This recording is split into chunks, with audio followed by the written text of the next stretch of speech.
Then one day, gazing towards the horizon, the Queen spotted Lyrian banners whipping about in the wind. At long last, She said with a smile. Niamh resolved to speak with the commander, one Baronet Eldar. It was the first time they met, and the youth very much impressed her. Yet instead of questioning Eldar about the foe's troop movements, Reynard took the conversation down a seemingly irrelevant path. And how's your father, if I may ask? In good health, I hope? Yes, though he still nurses that bump he suffered while hunting last winter. Yet he's not one to complain. I'll tell him you asked. Irritated at the trivial nature of the conversation, Niamh gave her horse a dose of her reins and cantered off. Once Eldar and his men were safely behind them, she took Reynard aside. Reynard, this is no time for gossip and pleasantries. We are at war.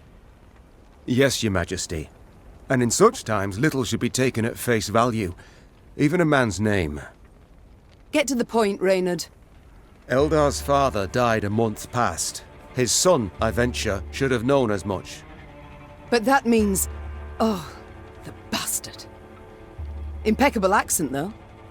I fear he's rather representative of what we face. Nilfgaardian spies are ever well prepared. Tell me, how did you know?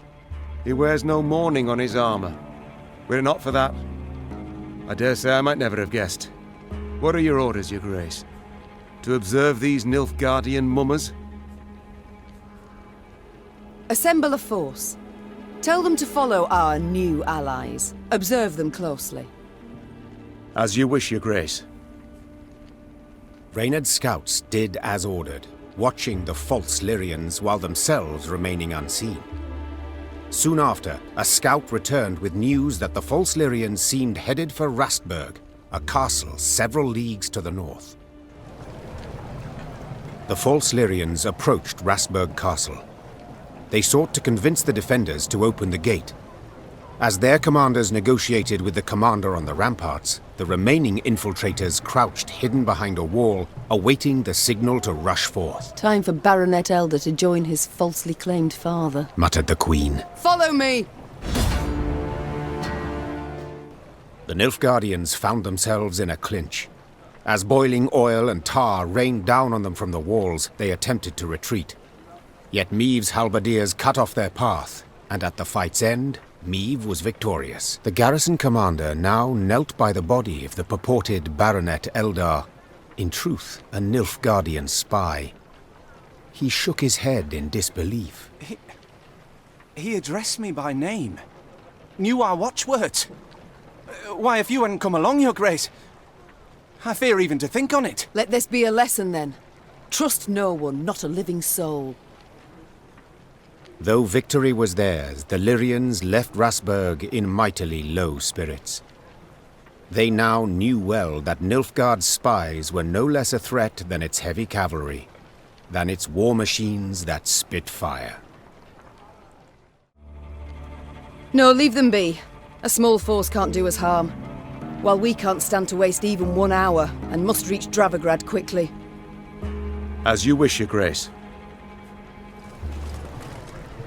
Rastburg's gate stood wide open. Niamh cursed under her breath. What had happened? Had a turncoat been inside?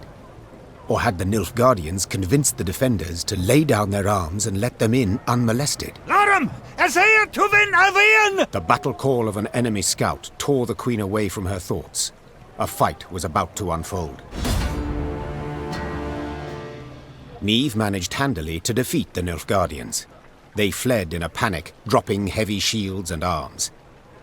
The Lyrian garrison the Queen found confined to the castle dungeon.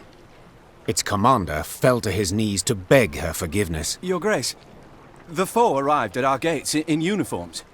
Speaking the common tongue, reading orders issued by you. I opened the gate to them. But how was I to know? Niamh helped the commander rise to his feet and assured him she faulted him not at all. She was to blame for the defeat, and might have stopped the false Baronet Eldar when she had had the chance. Milady, if I may, the enemy yet lurks. You must bolster your force. You must incorporate a detachment from my unit. Oh, the times, the world, the day. Can't even tell friend from foe. Treachery round every corner. Black lads may have more mounts and machines, but they've no honour, not an ounce. Watch your back, man. Can't trust no one these days. Not a soul.